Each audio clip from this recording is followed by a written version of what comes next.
What's up, guys? So I'm currently looking at Tesla. I bought Tesla at 613 with 79, and it's currently trading at 635 with 89. No, so I bought it, but I didn't buy it through an actual stock, not stock. I would say like a regular broker app that people use, like TD Ameritrade or Robinhood. I'm actually margin trading Tesla, so I'm up around almost 300 bucks from my entry to here. So why did I buy Tesla, right? Why? Even though we had that big gap down and then all of a sudden just an impulsive move to the upside, correct? So if we go back, let's go back to the 4 hour time frame, bigger perspective, right? Bigger picture. So what do we see here, right? We have uh, we have a support here, right? Support. In here it broke down, but it went back up. So we have support here, went up, went back down to support, went up again, went back down again to support. So from here I was like, all right, yes, the stock market, the not the yes, futures like indices, Nasdaq, SP, like they're falling, right?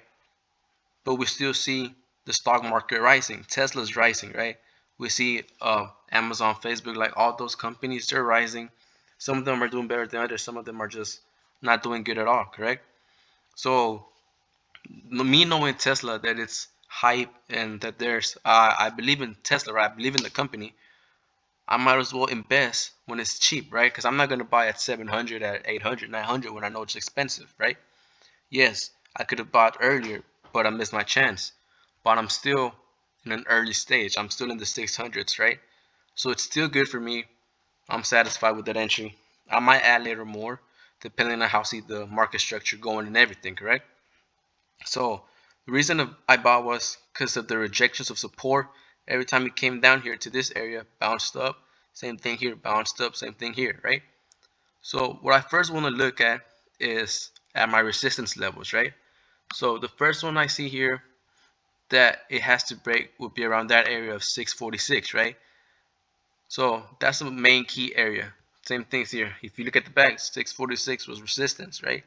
So if it breaks that for me, I might expect a break going to the upside, a retest, meaning coming back down to retest the resistance. If it holds, it will become support, and from there, it will continue its trajectory to the upside. Correct. So what I want to see is breaking, and if it doesn't retest at all, then it's just a strong movement to the upside. Correct. My first target is going to be 700 bucks because that's another major resistance that we see. So that's going to be my first initial target. If from there, if we see that it's just still pushing up, moving sideways, doing a little corrections and everything, I'm gonna keep holding because I still see the potential of seeing 800 and 900, right? 850, 900 are the areas I'm looking at for, like, I guess the final take profit level.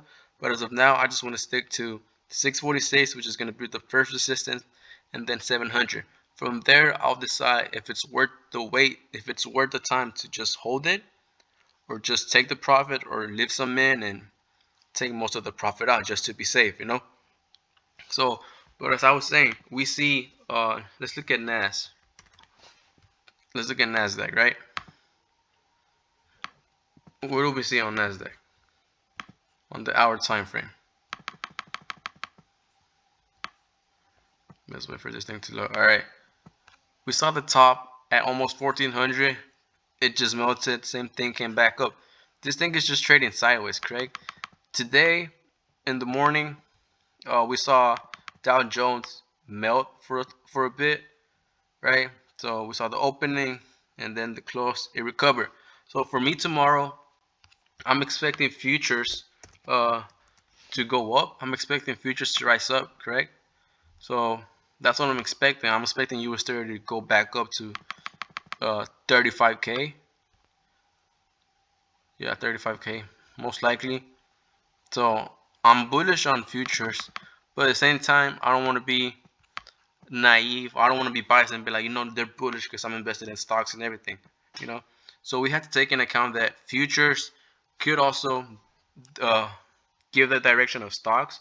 So this is why I'm saying that I have to watch out Tesla, how it's going to react to the news for futures. So I have to pay attention to the Nas, which that's the tech company that holds the top 100. So that's what I need to pay attention to.